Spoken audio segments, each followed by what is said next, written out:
I call this Board of Trustees work study of the Carrollton-Farmers Branch ISD Board of Trustees to order at 6 p.m. on September 21st, 2023. For the record, board members present are Tara Herbachik, Sally Derrick, Kim Brady, Ileana Garza Rojas, Randy Shackman, and myself, Cassandra Hatfield. We constitute a quorum and may conduct business on behalf of the district. The next item is audience for guests. Persons who wish to speak during audience for guests must have completed a form for this purpose and placed it in the designated location prior to the opening of the meeting. Ms. Canada, I have one person here. Do we have anyone else wishing to speak? All right. So before we begin, I will remind the audience members of the board's procedures for handling audience for guests. Anyone interested to speak in person during the audience for guests must have completed a form and listed the topic they wish to discuss prior to the start of the meeting. Topics are limited to the posted agenda items for this meeting. Each speaker will be allowed to speak once during audience for guests and will be allowed to speak a maximum of 3 minutes to address the board as directed by Board Policy BED Local. Because the board wants to hear from as many of you as possible while also keeping the meeting running efficiently, groups of more than 5 people who want to present a particular viewpoint on a topic should appoint one person to speak on behalf of their group. Please remember that the board cannot deliberate on any subject that is not included on the agenda for this meeting. Board members will listen to comments but will not respond or answer questions. We ask that you do not discuss students who are not your own child. The timer will begin on the screen in front of you, will be shown on the screen in front of you, and will begin when you arrive at the podium to speak. Again, that speaker's presentation will be limited to 3 minutes. Our first speaker is Jo Lynn Porter.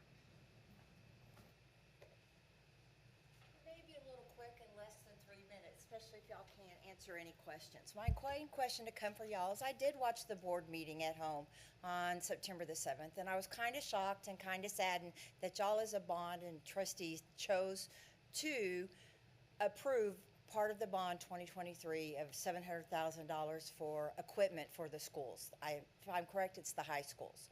My question was, and I can't get the answer, but hopefully you'll answer it tonight, is why is it being done before the the oversight committee? Y'all have declared or have chosen to approve something, but there's not a committee that can do all the checks and balances to make sure that all of those things are being taken care of. Where's the money coming from? Is the money being used appropriately? Who's the rest of the party that's accountable? So that was so I'm hoping, it's my understanding that I might get those answers about the oversight committee tonight. Thank you, Ms. Porter. Thank you. The administration, we appreciate you sharing your comments, and the administration will contact you to follow up about your questions. We will now proceed to the next item, number 3, work study and discussion items. 3A, Bond 101 training. Mr. Guerra.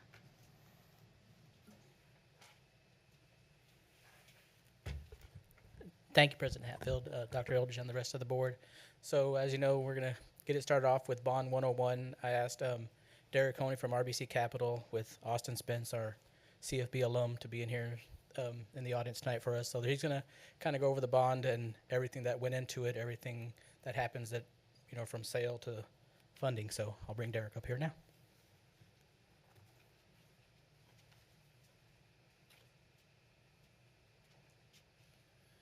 Good evening to everyone. Again, I think I was out in early July is when the board approved us moving forward with the bond sale. And just wanted to come back and give you an update of what transpired and what the results were and kind of where we head from here. I put this presentation on your desk, and this is the same one you have in your packet, but sometimes with numbers it's just easier to kind of look at it on the page. So I have that in front of you if you'll pull that out. In tab 1, just to kind of go through quickly the results. On page 4 here. Oh, sure.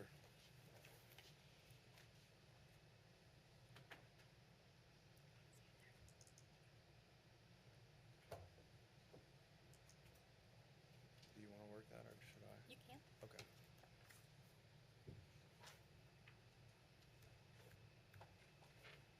So on page 4 here, we just kind of show you a brief snapshot of the results. On the top left is the financing team that was involved in the transaction, In the middle, you may be a little more interested in the summary statistics, and the big one is, well, let me back up. We price the bonds, and that's when we actually go out into the market to investors, solicit bids at the listed interest rates, and then have that negotiated sale process where we actually finalize the rates and the terms on the bonds on, July 31st. And then we delivered or closed the bond transaction on August 10th. That's when we actually funded it and deposited the money with the district. But really the most important number on this page is it's called all-in TIC, all-in true interest cost. It's kind of like an APR on a mortgage. What was the rate, all-in rate to the district? And you can see it was a 4.230, which is very attractive. And rates have since gone up close to half a percentage point. And I'll talk a little bit about what that would equate to in debt payments. But on the right, we show you the cover of the final official statement, and this is the document that's actually used to market the bonds to investors that has all the terms and what we use to solicit bids from investors. And one common question we always get is the amount. It's kind of hard to see there, but the amount on the middle of the page is roughly $385 million. And you might say, well, we wanted to sell $400 million, we got $400 million, what's the difference? But investors actually demand the bonds be sold at a premium to get the lowest interest rate to the district. So we actually downsized the principal amount or the face amount of the bonds to $385, and they pay us $15 million in premium. So that actually generates the lowest cost to the district. But you did utilize $400 million even of authorization, and we delivered $400 million to your construction fund. If we flip to the next page, these are the actual terms of the bonds, the principal amounts, the maturity dates, the interest rates, and so forth that you would actually see if you were an investor that bought the bonds. And just to give you a frame of reference, if you bought a 30-year bond, the yield to you as an investor would be 4.33%. As you can see, the interest rates are different based on the year, the maturity of the bonds that you purchase, and you can see the payoff amounts there under principal amount each year. So this was part of the negotiation process that we went through with investors. We actually are seeing, rates have come up quite a bit over the last 2 to 3 years, and we used to see virtually no participation from retail investors, mom and pop investors 2-3 years ago because rates were just so extremely low. And we're starting to see retail investors come back into the market because rates have risen. But still, even though 4.33% in 30 years, most retail investors don't participate there. It's institutional buyers, State Farm, Allstate, the property and casualty insurers, and money managers.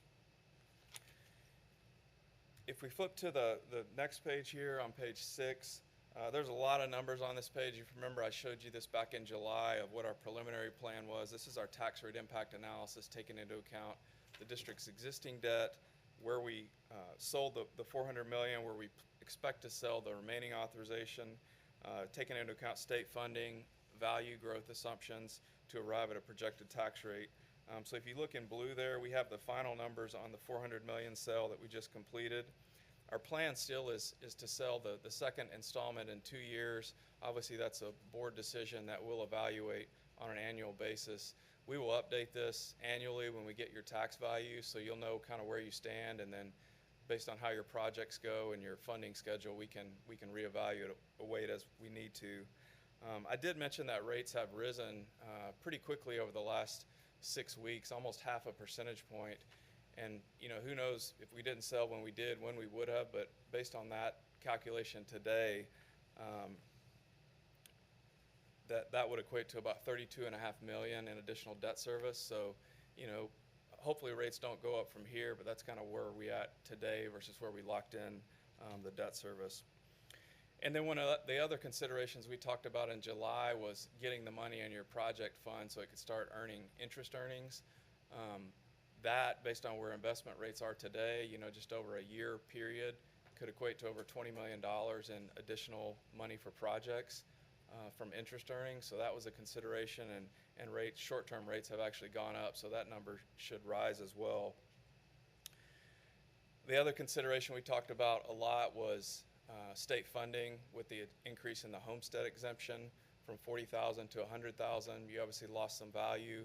The state has committed to holding you harmless on those those bonds that were sold prior to 9/1 of this year. Hopefully they do that. They haven't come out with a lot of details yet, but we know at a minimum you're going to get $3 million from our projections next biennium in additional hold harmless funding. And over the life of this debt, it could be around $32 million, if they fund it the way they have in the past. So we'll continue to watch that, but that was a consideration as well. We saw a huge rush of bonds into the market as we expected in the summer. There was $21.5 billion, I think, voted in May, so the majority of those bonds were sold this summer. And there's another big election calendar for November. It's about $17.5 billion, so that maybe come into your construction considerations for your construction projects as well. But there's a lot of bonds coming in the next year or so. If you flip to the next page, I talked about the savings versus, selling 6 weeks ago versus if you sold today, just to kind of give you a comparison of how rates can impact your debt payments. But here on page 7, we show you the preliminary debt service is what I presented to you in July. It was a little over $750 million. This is on the $400 million sale. And then the final debt service was just over $702 million. So it was about $50.5 million lower than what we presented to you then. Rates actually came down a little bit for us and able to capture that savings. So all in all, very, very good outcome for us from the structure of the first $400 million. If you flip to tab 2, if you remember, I mentioned in July that, as part of the bond sale process, we will go through a review with your CFO and ourselves with the credit rating agencies to get a credit rating assigned to these bonds that investors want before they purchase. We went through that process. We had conference calls and a lot of follow-up back and forth, and credit to Larry, your CFO, did a great job in getting them everything they need, and we were able to maintain the district's existing credit ratings even with the additional debt load. So I was very pleased, and that actually saved us a lot in interest rate as opposed to if the credit rating was downgraded. So on page 9 here, we show you, we went to Moody's Investor Service and S&P Global Ratings. They affirmed the district's credit ratings of AA1 and AA+, which you'll see on the chart there on the bottom is just the second highest rating that these agencies give, the highest being the state's AAA rating with the permanent school fund guarantee, which we were able to utilize as well when we locked that in from the state. I have included in the hard copy here the actual rating reports, and they're long, so I won't kind of go through all the details now, but you might find them interesting to read in your spare time because they are a great independent look at the district's credit from an investor standpoint. So, they go through finances, management, demographics, students, all those sort of things. So you might find that helpful to go through in your spare time. And I think I've pretty much covered all my highlights. Did I miss anything, Larry, that you wanted me to cover? Again, we'll continue to monitor your bond capacity, each year as you get values, or more frequently if things change and you want us to do that. But right now we have the second sale plan for 2 years. We will be able to do that. And I did miss one point I was going to say on this tax rate impact page. If you go all the way over to, it's the second to last column in kind of the brown looking bars, it's in the gray, it's column P. That is the projected tax rate based on our current assumptions of where rates are and value growth assumptions. So as you can see, we would maintain the 20-cent INS tax rate for 5 years, and then it would actually drop a little over 5 pennies, and this includes the second sale. So you still got plenty of capacity for, a future bond program whenever that may be, and hopefully, rates hold and your values continue to increase so we could achieve this, but this is where we see it right now. I know I've said a lot. I'm happy to take any questions on the process or the results or anything. Thank you very much for your presentation. Mr. Shackman. Thank you for your thorough presentation. Are all of our bonds protected by PSF? I know there were some issues about the PSF fund potentially maxing out, and especially with the big hit of bonds across the state this last spring. So, first of all, is all of ours covered? And secondly, what are anticipated PSF implications? All the debt that has been issued is guaranteed by the PSF. The second installment, which, if it comes in 2 years, it'll depend on what the situation is then. The PSF did run out of capacity in February. They have since got the rules changed to where they can guarantee more bonds. So basically, all the bonds that were sold this summer by all the districts got covered. We think that will last for several years, so we anticipate everything will get PSF, but it just depends on what's sold and guaranteed in 2 years. Okay. Thank you much. We want them guaranteed. Yes, sir. Additional questions or comments, board members? All right. Thank you very much. We appreciate your support. You bet. Our next item is 3B, the 2023 bond planning. Mr. Blackburn?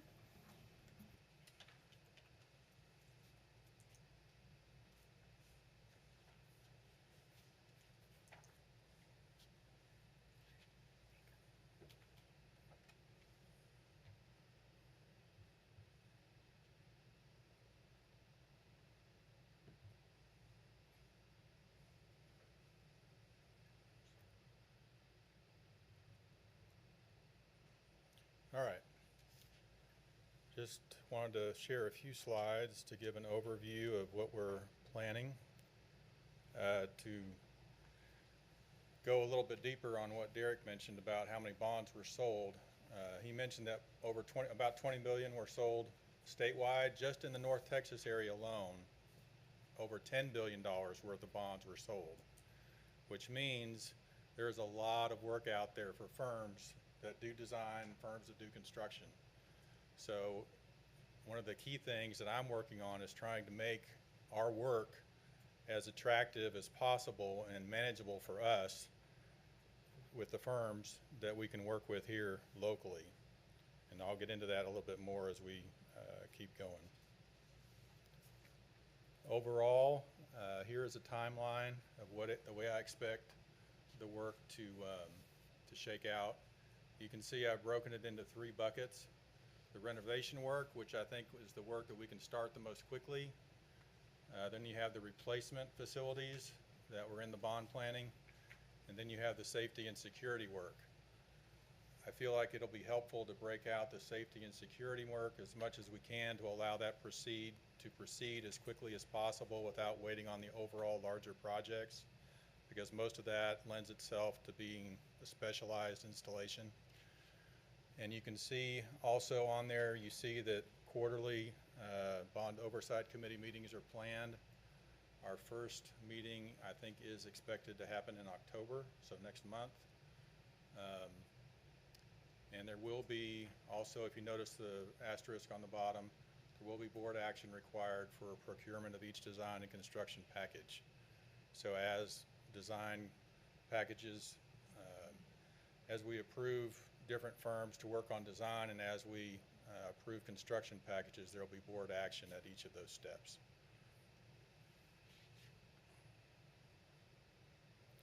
Here's a map of the different renovation and replacement projects. Renovation projects are shown in black. Replacement projects are shown in red. You can see it covers our whole district and a lot of work in a lot of places.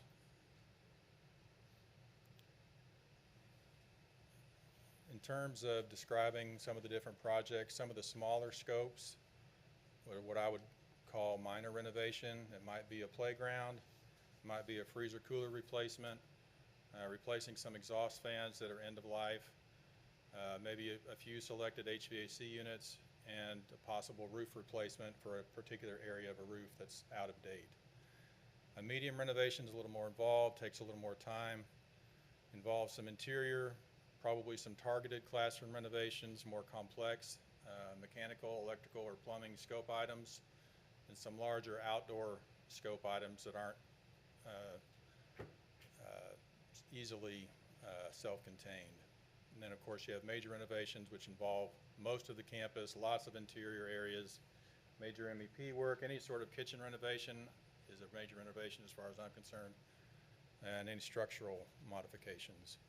And then also we've got safety and security work, camera replacements, fencing, impact film.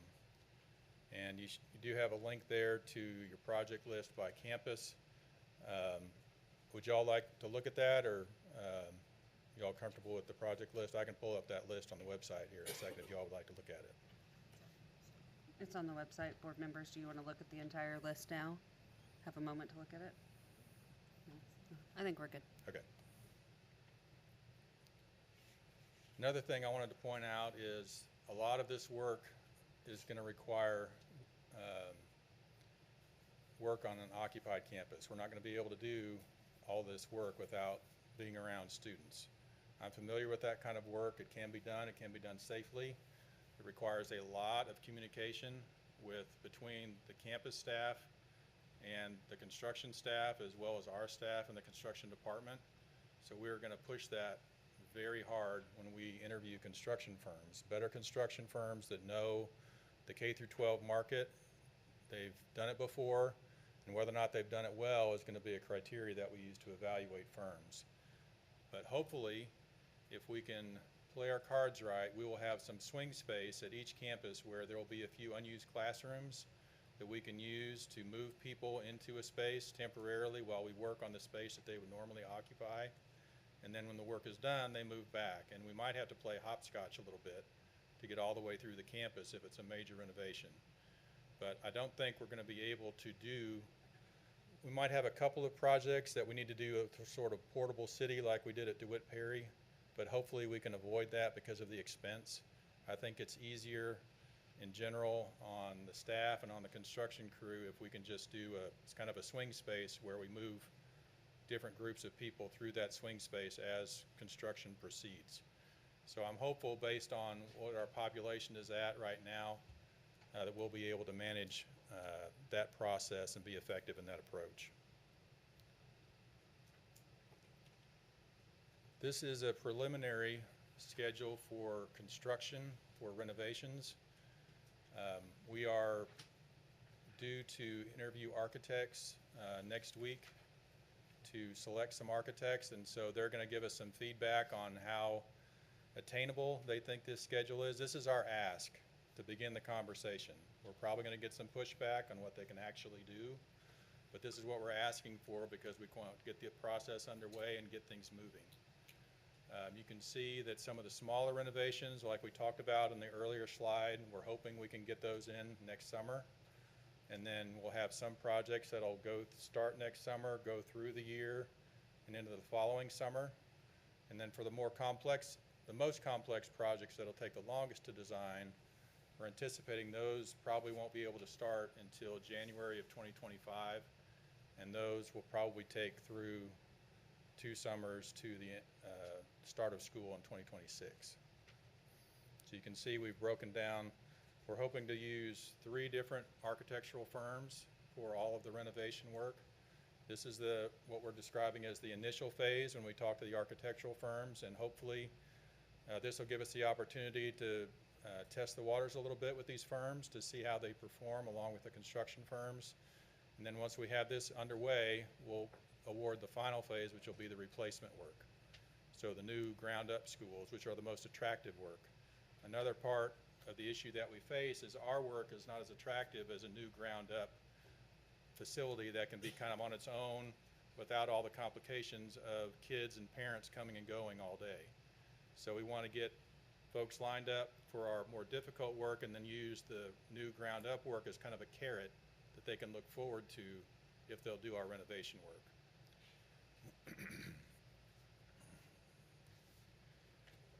This is sort of a visual way to look at the packaging that was on the previous slide. You can see there are 3 different packages, so the different colors represent different architecture, the projects that would be under different architectural firms. And then the yellow lines represent the construction packages. So these construction packages are put together in such a way that the permitting is all going to be under one permitting authority. So we shouldn't have any projects or packages that are across multiple permitting authorities. So in other words, if you have one package where you've got a part of it's in the city of Dallas and a part of it's in the city of Carrollton, there's going to be a very different permitting experience in the city of Dallas versus the city of Carrollton. So that's why we're trying to take this approach. construction procurement process will work the same way you should be familiar with from the 2018 bond. The board selects the delivery method for the project. We select step 2 is selecting the construction firm. Then step 3 is approving the GMP, or the guaranteed maximum price for that project. The next couple of slides are a brief overview of the Bond Oversight Committee. Just a high-level view that we're not going to go through the whole list of bylaws and all that. But just as a refresher, the purpose of the Oversight Committee is to ensure that the bond sales are consistent, that projects funded by bond sales are consistent with priorities and planning presented to the trustees by the Citizens Bond Planning Committee in January of '23 and approved by voters in May of '23. And what the key things that the committee does are to provide accountability to the community. Mr. Blackburn? Yes. Just 1 second, because I believe we're moving on to 3C. Yes. Because that's the bond oversight, I'm so I just sorry. want, that's okay. You're in a groove, so I'm sorry to stop you, but if we could pause and let board members ask Yes. questions about that before we move on to the next one. Thank you. Ms. Brady? So I was noticing on this page. you Page have all numbers in the schools- bottom. The schools listed? This is just the renovation projects, and it Okay. does not include some campuses that only have safety and security. Well, I was going to specifically ask about Salazar and Grimes. That's a replacement. So Okay, that's so a they're new a different ground page. up, so I wouldn't have it on that list. Okay. Because that's one of the ones we're holding to a little bit later as sort of a carrot for some of this work, for the earlier work that's not quite as attractive. Okay. Thank you. Additional questions or comments? Ms. Derrick? Yes, I have a question about the new builds for the elementary campuses. Yes, ma'am. What's being done or discussed to determine that that is the right decision based on enrollment numbers? We have got a capacity and utilization study underway. We'll have our first kickoff meeting next Tuesday, I believe, to get that process started with that consultant. A couple other things I would like to do in support of that decision that you're talking about is to look at having a consultant do a long-term facilities master plan overall for the district. And also, I'd like to refresh our educational specifications for right now, we have ed specs for elementary schools. We have nothing in terms of ed specs for middle schools.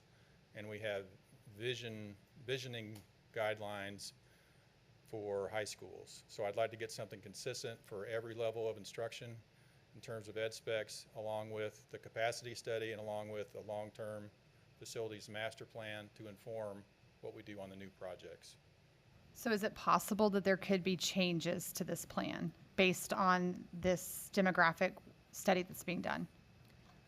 Yes, but yes, I did try to anticipate the length of time. If we go back, if you look back in your handout to the overall timeline, you can see I left a fair amount of time for analysis in the new replacement bucket, and that's why, because I wanted to leave some time for these studies that I'm referring to. Okay, thank you.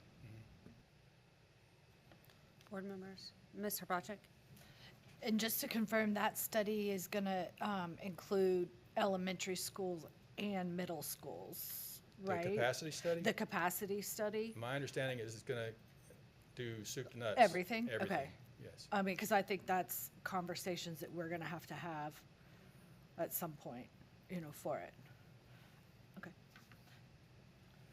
Board members, additional questions? Well, I didn't. Yes, I'm sorry, Mr. Hrbacek. Is I turned my head the other way. everybody else has gotten theirs. I can't go. You're good. Okay.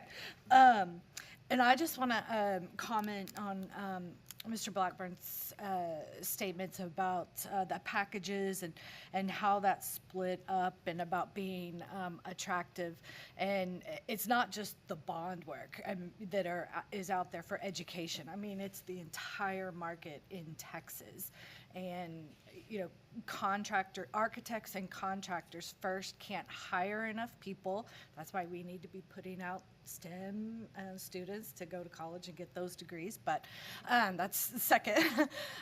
They can't hire enough people to do the amount of work that people are doing. And that also impacts the pricing because contractors and architects, pretty much right now, write their tickets, and They're it's busy. challenging.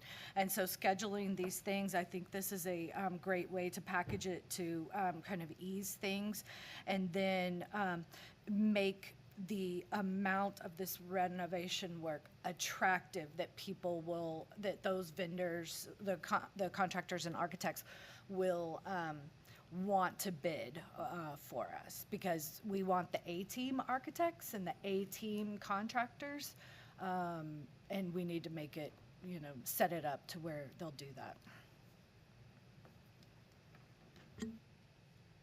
Okay. And I just want to comment that I appreciate the strategy behind the decisions that are being made, because I think it's important to note that with the amount of work that is available in the state of Texas, I think we're in a little bit of a pickle that we have to make it look attractive because we have such a broad scope of various different projects. So I appreciate the details. Okay, with that, we're going to go back and start item 3C, which is the Bond Oversight Committee. Thank you.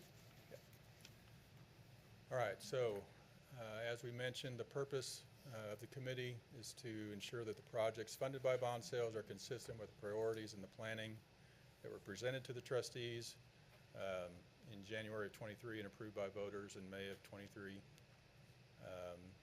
Key functions for the committee are to provide accountability to the community by ensuring adherence to the intent and purpose of the 23 bond election, and to provide community feedback to a district administration on proposed scope adjustments that may arise from shifting needs.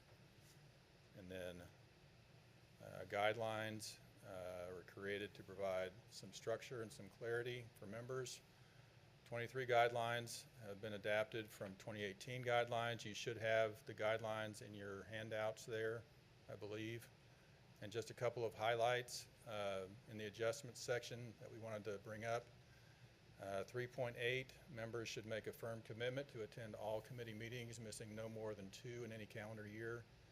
Any BOC member who misses 3 committee meetings will be released from their position, and trustees will appoint a replacement.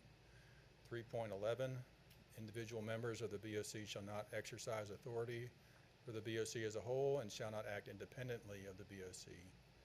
4.6, BOC members are subject to removal by trustees upon request by the majority of other BOC members. And 4.9, the BOC shall operate within applicable CFP ISD policies and regulations and applicable law. And I think I need to pause here again, if I'm not mistaken. See if y'all have any questions. I just want to clarify, I think 4.6 on the slide is actually 4.5 in the document. Just so board members are aware. Yes.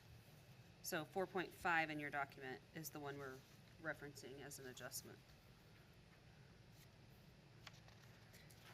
Board members, questions or comments? I think maybe everybody needs a minute to read the overview, so we'll just give everybody a minute to read over the guidelines, and then we'll open it up for questions and discussion.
wondering if the classrooms are this quiet when the teachers tell the students to read something.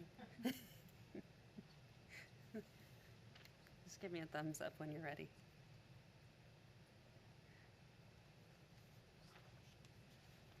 Okay.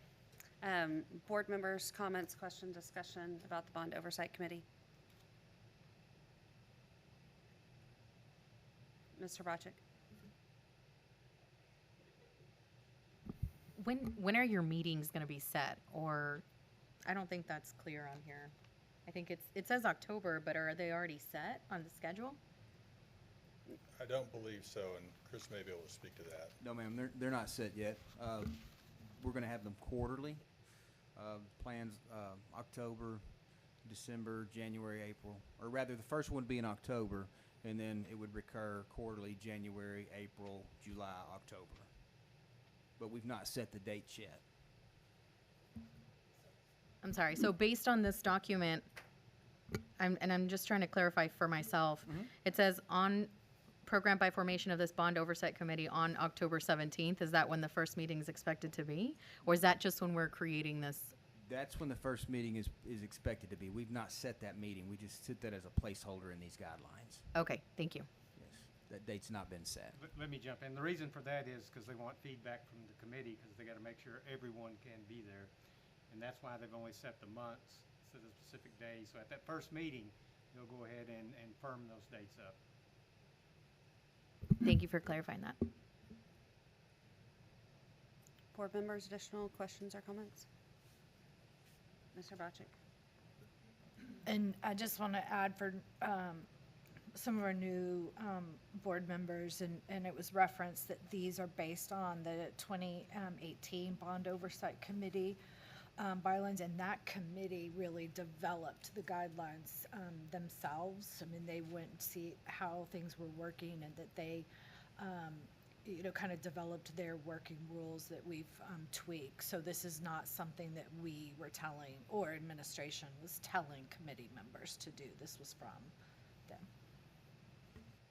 So, Mr. Bocek, you're saying they created the guidelines? The 2018 Bond Oversight Committee, and then these 2023, guidelines, the Oversight Committee that we're setting, and we had approved those before, that they're based off of that. So it's still a committee-developed document from before, not on how things would work, not us or creating something or administration telling our committee members.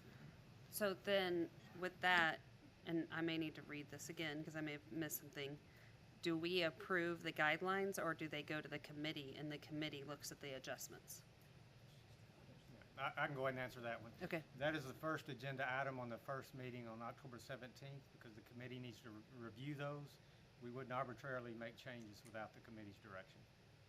Great, thank you for that clarification. Okay. Other comments or questions? Do we have a full slate of people that were nominated?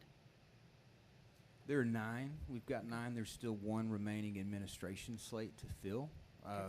Within the parameters, matching the geography, cultural, ethnicity, just the awareness throughout. There's one administrative slate to fill. Okay, great, thank you. Board members, yes, Ms. Brady. Just for comparison's sake, have we looked at other districts just to see what they do or what their bond oversight committee looks like, just so we can compare? I'm asking anybody who'll answer. Yes, ma'am. forget. For Okay. like Mr. Bocek said, these were adapted from the 18 version. And while looking through this, there's only been 7 adjustments, if you will, within these 4 sections and the 27 subsets. And while we were looking through these to bring to you guys, we looked at Argyle, Arlington, Austin, Leander, Cedar Hill, Pflugerville. There were a handful that we pulled from. Okay. And most of what was already in place was very sound. Okay. There were just some outliers that left some, as far as like renewing, we put some more clarification within that, like how you could be reappointed, and then within a couple of those subsets of how you could be removed from the board for, it defined excessive absences. There were just a couple of tweaks that we made to it. Well, I just like things like that, any conflict of interest with any portion of the 2003 bond or CFB that's kind of, it's very open, what a conflict of interest might be. So I was just wondering, are we gonna define those terms, or are we just gonna leave them, or are we gonna look at other districts and see how they do it? That's really what I was asking. But I appreciate that you've looked at other districts. 'Cause Which that's one important. specifically was that? The- 3.5. It starts off with no member shall be compensated or have any conflict of interest with any portion of a 2023 bond or CFB ISD. We can address that at the first meeting, and specifically if the committee wants to. I would appreciate that just because it's very open-ended. Yes, ma'am. Okay.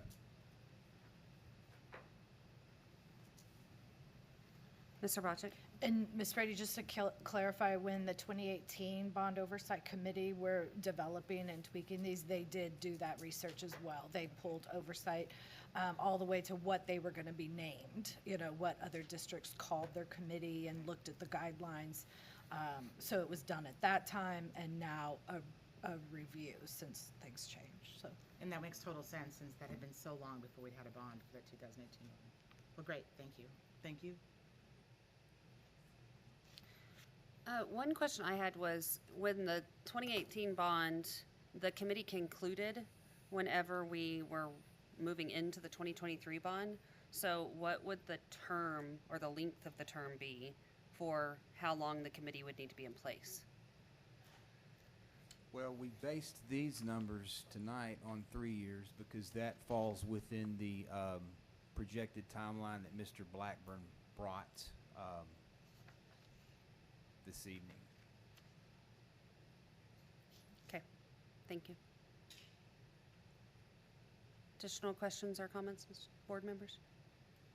Okay, so with that, we're going to go ahead and move on to 3D, which is facilities. Mr. Blackburn, you're up again. And I think this is my last slide. Just wanted to let y'all know we did take a tour with Mr. Shackman and look at some of the district properties that we have in the all over our district. You can see these have a lot of different potential uses, and we just wanted to get an idea of kind of what was in our inventory. You can see there are a couple of them. You might be familiar with the technology center, the conference center that we have. Right in front of that conference center, adjacent to the interstate, we have about 40 acres when you put together the 7600 Valley View property and the 3 La Villita property there in the middle of the list. They're right there on the interstate. That could potentially be, you know, a lot of different things. There's also a very attractive piece of property on Webb Chapel that's also got a lot of potential. So those are just some things we looked at, and I don't know if Mr. Shackman wants to jump in here, but as he was along on the ride, but we were just trying to get an idea of what the district had to work with. Mr. Shackman? We spent most of the afternoon riding around and identifying the properties and, to the best of our ability, why we have them as properties. There are, as you have identified, potentials for others, ideas, things that could serve the district. We may ultimately need to put together a subcommittee that would investigate some of those ideas because there are several. Demographics do not at this point seem to indicate that we're going to need additional space to put new schools. But that would also want to be updated and checked before we did anything significant. The first piece of property that probably bounces to the top of our list is a section on Valley View. And as it looks at by the down items 2 and 3 up from the bottom, identified as parking lot and Rose Garden, the City of Farmers branch is very interested in acquiring that property for cemetery expansion. And as we work with them as one of our community partners, it would be nice if we could find a land trade or something that will not be property we would ever use. So. Thank you. Board members, comments or questions? Ms. Brady? Is the Rose Garden on Valley View, is that something we maintain or the city's maintaining or just there? They maintain it. They do that, okay. And then another question, I know where the old Grimes building was, or the old special ed building on Frankfurt. Do we own all of that field behind it also? Like the whole block almost between the creek and the? It's about 5 acres. You can see on the list there, it's 4.9 acres. So it's, is everything behind it? so The field? I don't think it's everything behind it, because I believe that, I think it butts up to the drainage easement there. On the side, right? So although it looks continuous, I don't think it is. Oh, okay.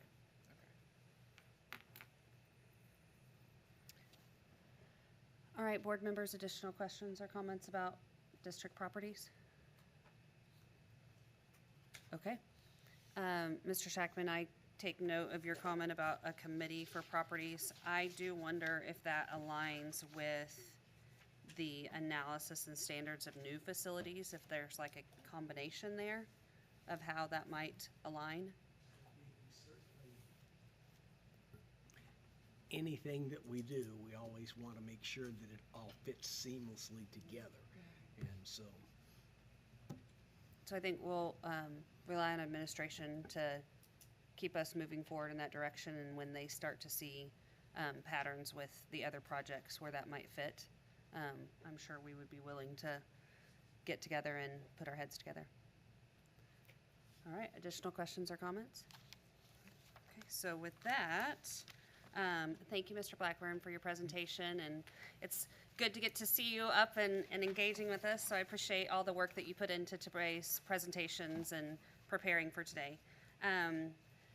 So with that, ladies and gentlemen, we have reached the end of our agenda, and I just want to remind everyone that, our board members, that you received an email today for the board self-evaluation. I do recognize that that has a tight timeline. Dee and I both were tag teaming. More so, Dee had to jump in and really help me because we were having a little bit of problems getting a response. And so that's one of the reasons why you have a tight timeline of Monday at noon to complete the board self-evaluation. So I just want to make sure you guys are aware that that email came in today. So with that, we are adjourned at 6:49 p.m.